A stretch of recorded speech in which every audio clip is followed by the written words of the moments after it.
Welcome to What's Your Mantra? I'm your host, Colleen Souza.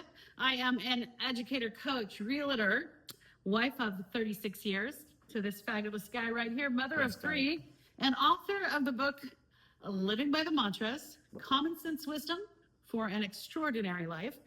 And I am here today with my co-host and buddy, Brian.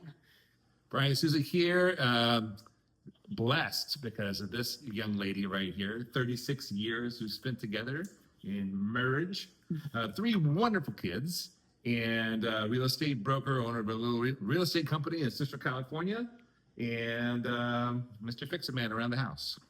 And today our podcast is all about embracing practical wisdom and values, not values, let's not do values, practical wisdom and values to live a life that's bold, authentic, and absolutely extraordinary.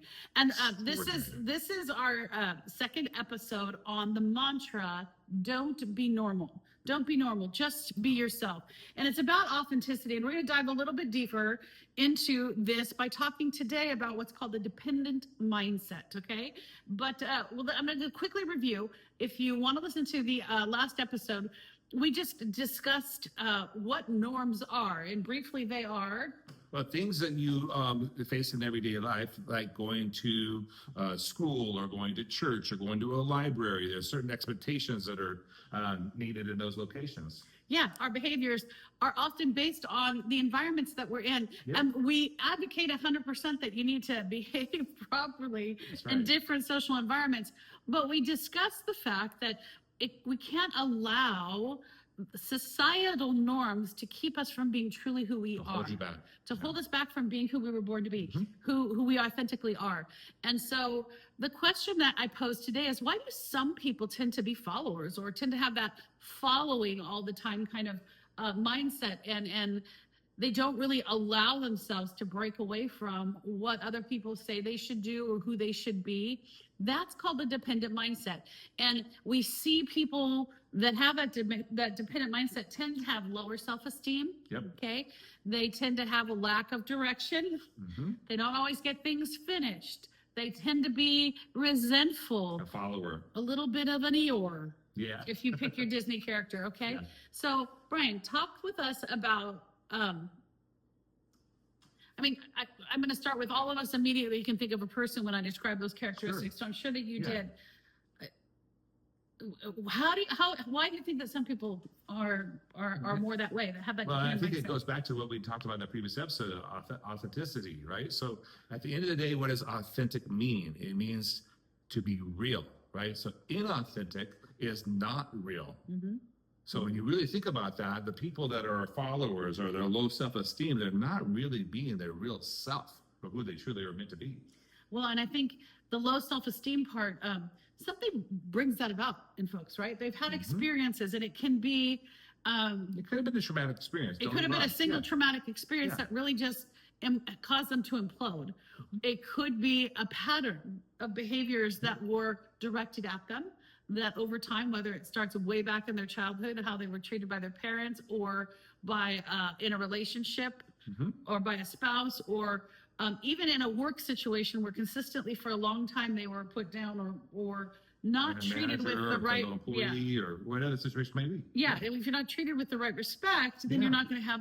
It's hard after a while when you hear a negative message enough to find a way to block that out if you're on your own trying to do that, correct? I mean, absolutely. Can you think of a time? I mean, you're an uber confident person. When you get to know Brian, if you spend any time with him, anyone watching this that knows Brian personally, he oozes the word confidence, and he rarely. She's so kind to me. He rarely struggles. I don't see him struggle with self-confidence very often, but have you ever, can you think of a time where you ever struggled with being sure that you could do something? Yeah, what we just talked about, traumatic event. So I lost both my parents 2 years ago, and that was pretty traumatic. So, making decisions after that was difficult for me for a period of time because I felt like the wind was knocked out of me. Okay. So for you, it was that experience. Yeah. Okay. I know that for me, being very personal about it, I have often, not always, but often struggled with my weight. And so how I perceive myself sometimes is based on all of these images that I've dealt with on and off throughout my life. And you try hard, I try hard personally, to not have that message. I push and pound, if you will, that message of loving yourself into my daughters constantly, but you can't help Everybody it. sees that you're beautiful. Oh, well, thank you, but you can't help it. There are days where I just wake up and I think, oh my goodness. And so I crumble back into that bit of dependent mindset, worried what people are thinking of me, worried what image I give. So it can be something you've always struggled with, or it can be something that hits you in life. And it definitely affects our self-esteem and how we see ourselves. Yep. So I kind of put a pin in that, because there is a downward spiral that can happen very easily if we're not careful. But there's always ways to stop and fix that. But I'm going to step aside. So we've established that experiences in life, whether they are sudden or long ongoing, can really affect the way we see ourselves and our self-esteem. Yeah. But let's talk about something that is huge in the world right now and affects young people for sure, but affects adults all the same, and that is social media. The idea of perfection with these things, right? That perfect photo, that perfect landscape, that perfect idea that life is perfect. And we all know it's not. And it's hard because we see people, we see the beautiful people. We see lifestyles that we wish we had. We didn't see the 1,000 photos it takes to get that one beautiful photo, right? Well, if you have a teenager, you saw it. Even at 20-something. No, our our young people, they take the million photos to get the one so they can post it. So think about what that causes on the mindset. And truly, I know I'm not alone, that I'm a little bit concerned about the generation coming up right now, because they are so fixated on those images. And how do they see themselves outside of that, putting that down and just living life? And so think about this, Colleen. We grew up in an era of Polaroid cameras, right? You took the picture and it printed itself out. Wait, what did it do? It went okay, the sound effect made it better. And that was an authentic moment. Now, whatever happened in that particular moment, we didn't take 40 pictures to choose that one. Right? So they're actually living in a moment by moment of inauthenticity. How do you say that? Authenticity. Inauthenticity. Yeah. Right? I know what you mean. Right? So not being real. Not being real, right? So what creates being authentic is the real moment, the true self. And so the concern I think you were bringing up regarding smartphones, and now the cameras are embedded in the smartphones, is that who is that genius, by the way? that being authentic is even more of a challenge today than it has been in years prior. Absolutely. And I mean, it's not just young people, it's all of us. We all want to post that. I mean, even Mr. Confidence here, he doesn't have to make the picture perfect, but if the picture represents in any way something you're like, oh, I want to think that, delete it, take that down. See, we all, but we worry because we know that the reality is that people are going to be viewing us and viewing our lives. Yeah. It's a rough one. I mean, I'm sure anybody out there listening knows that it's very, very hard to be authentic today. But I think people crave it. Don't you think so? Absolutely. And they crave confidence. So the opposite of being, low of self-esteem or followers is self-confidence, right? And so some things that we need to consider as we move forward to confidence is there's competence and confidence, right? So competence comes from skills. So things that you can do really, really well. You're more confident in those things because you're good at it, right? And so what are the ways that you can create skills in your life that help others and help yourself have more confidence? So if I hear what you're saying, because this is really important, because I think oftentimes part of what perpetuates or continues on and on and on a dependent mindset, Downward spiral. that downward spiral, is that feeling that we've lost control and there's no way to fix it.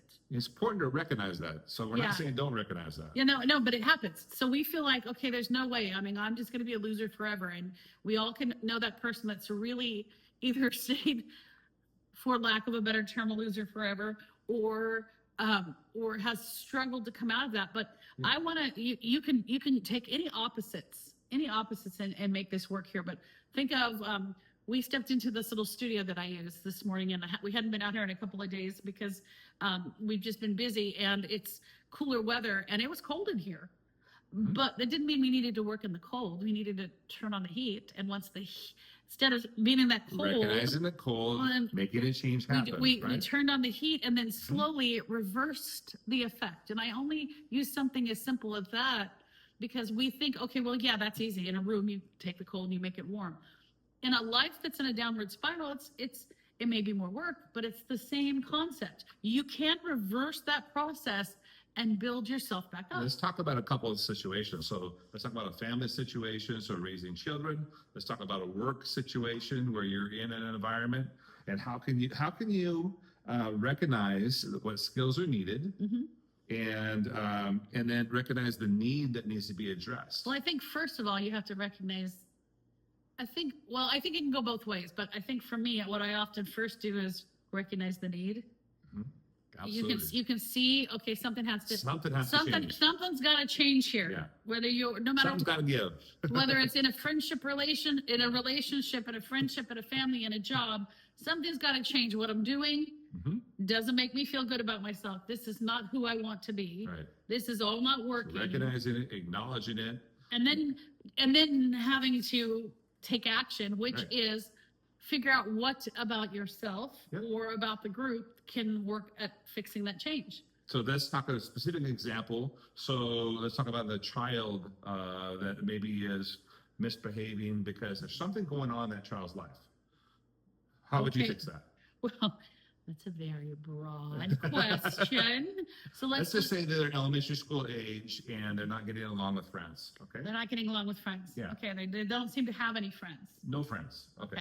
So the first thing that I would do in talking to a little kid is I would, if it was my child, I would just talk about why we need friends and help identify that friends are an important and valuable thing. That would be one thing that you could do with that little person. And then the next thing is talk about, well, do a little role playing. Role playing is huge, and people, absolutely huge. I mean, we do it. I can jump ahead and say that we do it in business constantly when we're training and trying to understand and not figure out, like, how do I do that? I never, a phone call with a client or whatever, you have to role play and practice. So with a little guy, I would have a conversation about, well, if everything's going wrong, talk to me about, like, when you go out on the playground in the morning and it's your first time on the playground, Brian, what do you do? We're going to role play here. We're going to role play here. What do you do when you get out there with your friends? Well, my ball, I lose my ball and I can't find my ball. And so when you find your ball and you figure out that little Joey took it, what do you do to get it back? I ask him for it back and he doesn't give it to me. Okay. So what is he doing with the ball? He took it away from me. Is he playing with it? No, he's not. He just took it away from me. Okay. Well, did you think of suggesting, hey, how about we play together? No. Okay, well, first of all, maybe what Joey's trying to do is get your attention because he wants a friend. Oh, yeah? I mean, it's a possibility. So first thing is you have to take action and so have a conversation with him and not just say, give it back. Is that what you say? What do you say? I say give it back and he doesn't. Okay, well, yeah, sometimes you don't like to give things back when I ask you. So, yeah. Okay, we're being silly here, but you get the idea. It's conversation. Another part of this equation is that when you do this, and Connie was starting to touch on that, is asking you turn it around. How are you a friend? What are you doing to be a friend? So when she mentioned, are you asking him to play ball or are you just not giving it back? So you got to demonstrate the skills that you want to see. And altogether, what Brian's discussing is a mindset shift. Yes. And that's really what all of this is about. Anything that I teach and talk about and coach on and talk about, whether it's our authenticity or our integrity or many other things, it's about a mindset shift. So really let's come back into the cold room, right? Go back into the cold room. have to shift something to make the room warm. When we are approaching that, whether we're counseling a young child or we're looking in the mirror and talking to ourselves, we have to say, okay, what's going wrong? And what do I want right to look like? Yep. So this, And then what is going wrong? What do I want right to look like? And what has to happen in between to make wrong look right? And that's the shift. That's the mindset shift we have to make. So whether we're talking to a child about how they need to communicate and building the social skills to make friends, we also can be talking to a business professional. let's upgrade this now to someone who's 30 years old or 40 years old or 50 years old, and they're in a job situation where they're not getting promoted, right? So they feel like they're doing a good job, but they're not getting promoted, and they just don't understand why. Yeah. So Brian, you're coming home every night telling me you're super unhappy in your job. First thing All I do is I work, and I don't get recognized for it. Okay, well, I have a question for you. Yeah. I have a question for you. Have you communicated with Role playing, by the way. Yeah. You see that? Yeah. Have you communicated with your manager about this? No, I just do a good job. Okay, you do a good job. And I've been there for 5 years. Mm-hmm. Yeah. Mm-hmm. Well, my suggestion is you start by communication. Okay. And you start by maybe pointing out. Don't they understand and do a good job? They do understand. You're doing the expectation of a good job. They hired you to do a good job. Yeah. So you're doing what you got hired to do. I'm doing Have you ever expressed to them that you would like to move up? Well, they should know I've been here for 5 years. No, they shouldn't know anything, honey. What you should do is make sure somebody that you can have a conversation Well, what do you with. recommend they do? Sit down with your manager, make an appointment, Okay. and have a conversation Okay. about the fact that you've been there for 5 years, and ask the question, what do you think of my performance? What do you think of the job I've done? Did you know that I would really love to make my way up to assistant manager? Because they don't know. They think you're happy as can be because you sit there quietly. Once again, we have a disconnect from what we want to be. Shift. And Yeah. the shift has to happen. And I think probably the biggest and most important point is you have to have that mindset shift. You have to start to change that dependent, unhappy mindset to what is the lovely, wonderful antidote to an inauthentic life. And that is self-confidence. You have to take action. And a dependent mindset person feels everything happens to them. A independent mindseted, confident person takes charge of their life. Would you Absolutely. agree? Yeah. And two, wherever you want to get to, where you are today, wherever you want to get to, there's steps along the way that need to happen, right? So you can't just arrive at the top of the mountain. The man at the top of the mountain did not fall there, right? Nope. He had to climb. Yeah. So what steps need to happen for you to get to where you want to be? And I think a lot of that action needs to start with self. Self-talk is one way to do that. Yeah, and we're going to talk about that, but I also want to ask another question, because self-talk, so we've already talked about the fact that you have to make that decision, but there are a lot of people listening right now that are going, that's really nice, Brian. Great, you're obviously a very confident person. You know it needs to be all about what you say in your head. If that is not who you are, then you're listening to this and you're thinking, okay, that's nice, but I'll never be able to do that. What is a way that we can get to that place? And that is to build a community around us. So if you listen to our last, we talked about, I gave out some suggestions, some calls to action at the end of last episode. And one of them was to figure out who makes you the happiest. When you're around certain people, they bring about the best in you. So I'm going to take that a step further and talk about community this time. So one of the things that helps pull us out of dependent mindset is having a community. And a community can be one person. It's nice when it's more, but why would it be helpful to have a community that encouraged you? Well, because you actually have additional ideas that you may or may not have thought about when you have a community of people. And you become like the people you surround yourself with. So if you want to be that manager at the next level, then you need to start sitting with managers at lunchtime. What is your job like? What do you do? Learn about those things. Okay. Right? Plus, it's the voice we hear. Words are really powerful. And you're going to, if you stay tuned into our podcast, you're going to hear us say over and over again that words hold power.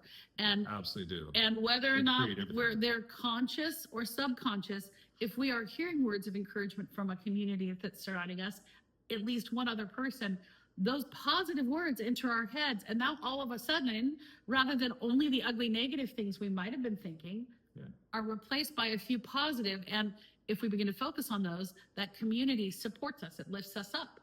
Okay, it's a safe place. It's a safety net. That's super important. The fact that we struggle to stay on a path that's independent is nothing new. We talked a little bit about social media. We know we live in a busy, pressure-filled world, but there is one of my favorite authors and poets, Robert Frost, and he wrote in his poem, The Road Not Taken, back in 1915. He talks about coming to a road and there being a fork in the road, and he had to choose a path, and he was deciding between the two. The Road Not Taken. Look up the old poem. It's available everywhere. And what he did was he chose the road not taken, the one that didn't have the ruts and the foot marks in it. He chose the road that was obviously the one that less people went on, and that made all the difference.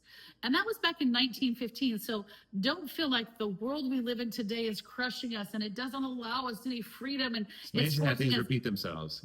It has been a part of the human condition for a very long time that we struggle with making sure that we're being true to ourselves. And that's super evident. We're going to go to the book real quick, and we're going to talk about some of the things I like to make sure every time I tell you, because you go grab this book, of course, I think it's fabulous, right? Brian kind of likes it too. But in the book, I talk about this dependent mindset, and I throw out a couple of suggestions as to ways that you can break out of it. And they tie into everything we've been talking about. And the first one is daily confidence boosters. And it's about that voice we hear in our head, that voice we give ourselves that's like, oh, this looks terrible on me. I'm all, going to the personal, oh, I look so fat no matter what I put on, or whatever that is. Instead, you need to hey, today, my hair looks great. Today, these eyes are shining. Today, I am beautiful. I'm going to believe in me. Little words that you can say to yourself. Say them in a mirror. Make a list on a piece of paper. That's so important because, we negatively talk to ourselves so easily. Absolutely. Oh, I don't look good. And you can confidently look in the mirror and say, oh my gosh, my hair doesn't look right, or I don't like the way my face looks, or whatever it might be. And that comes very easy. But to look in the mirror and say, wow, I look amazing today. My hair looks amazing today. My teeth look amazing today. It seems like it's uncomfortable and awkward.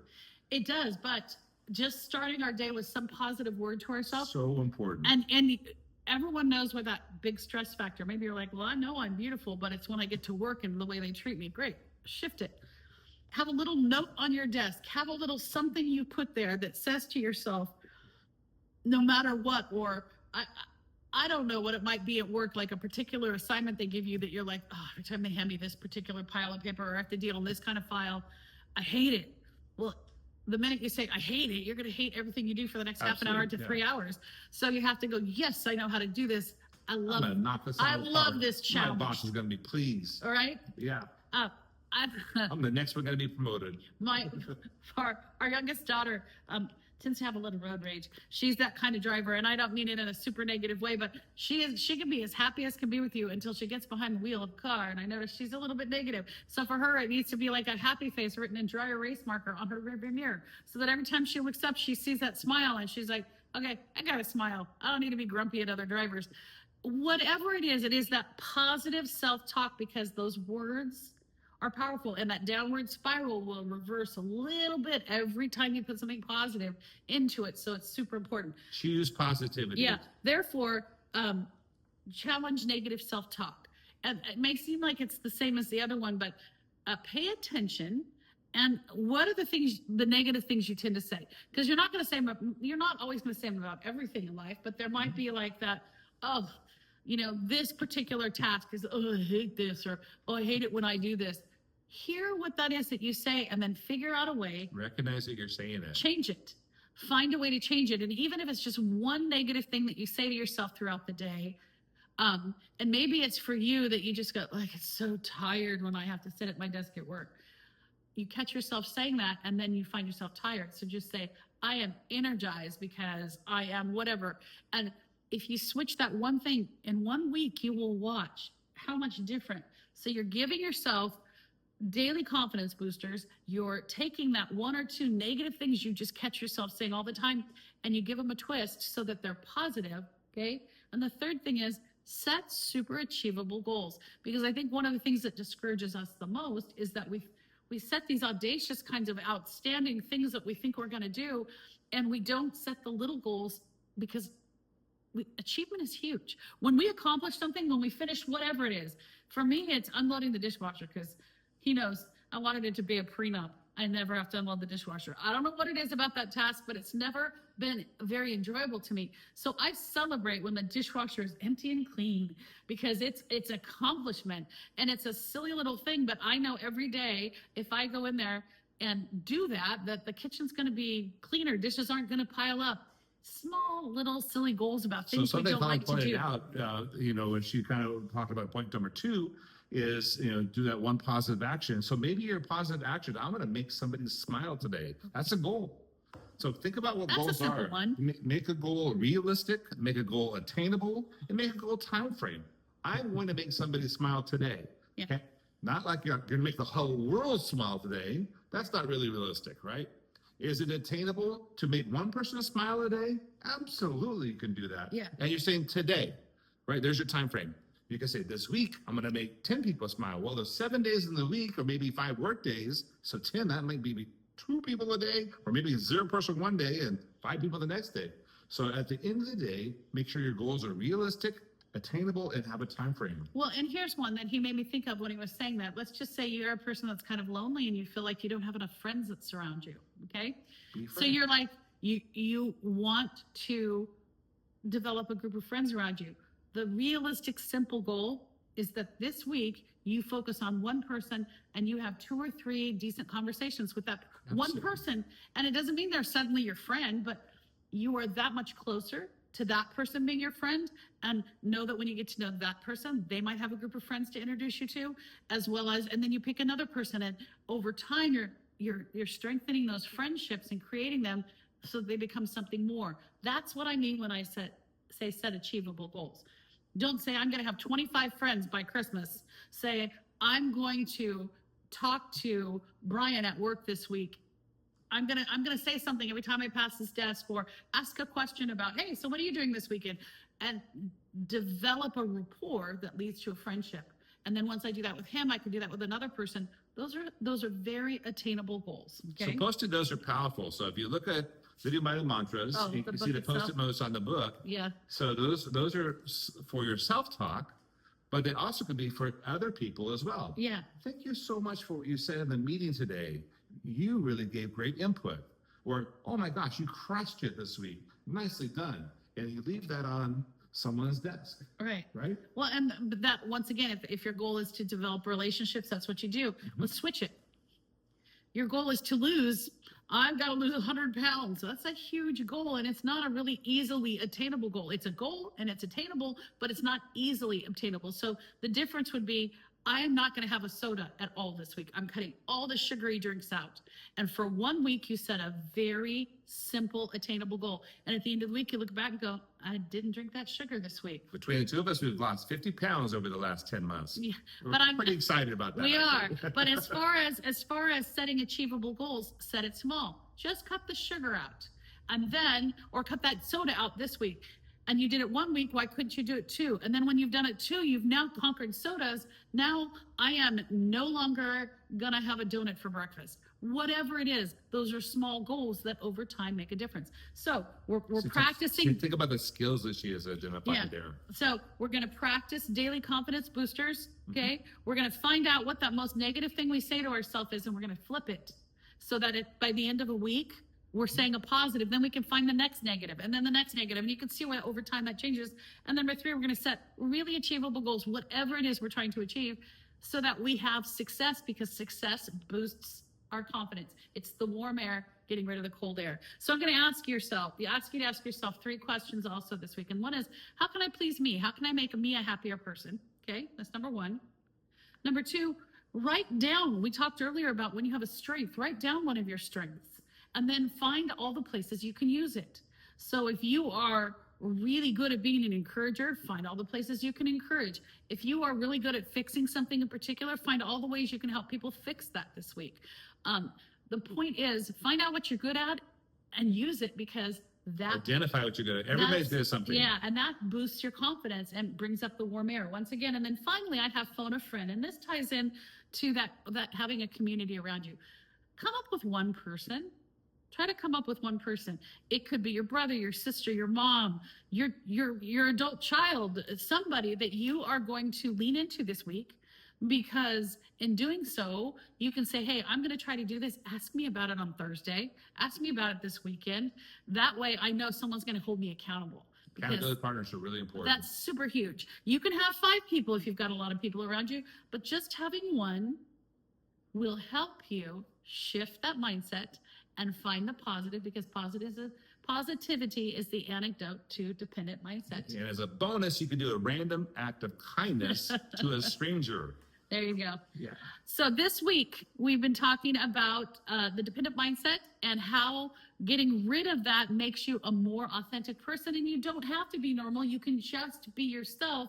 And yourself is a pretty darn good thing if you are using confidence and shifting your mindset. So if you like our mantra, don't be normal, be yourself, then please use it when you're thinking about authenticity. But if you don't, then we ask you, make your own, improve it. What's your mantra? We ask you, what's your mantra? So go out there and figure out what words help you remember to be your authentic self and grab hold of that. If you like our podcast, if what we're doing helps you out, if you are enjoying it, then share it, subscribe it. If you're watching this on YouTube, then, follow us on YouTube. If you are listening to this as an audio podcast, then download it, link to it, do all the techie things you need to do to it. I'm the untechie girl. And just go to livingbythemantras.com. On the very first page has all the social media there. It has Facebook and YouTube and Instagram and TikTok and everything else, that all there available. That way you can follow us and join us, and we look forward to having you come back next time, when we're gonna break down just a little bit further some really important things about being your authentic, true self. And until then, have a great week.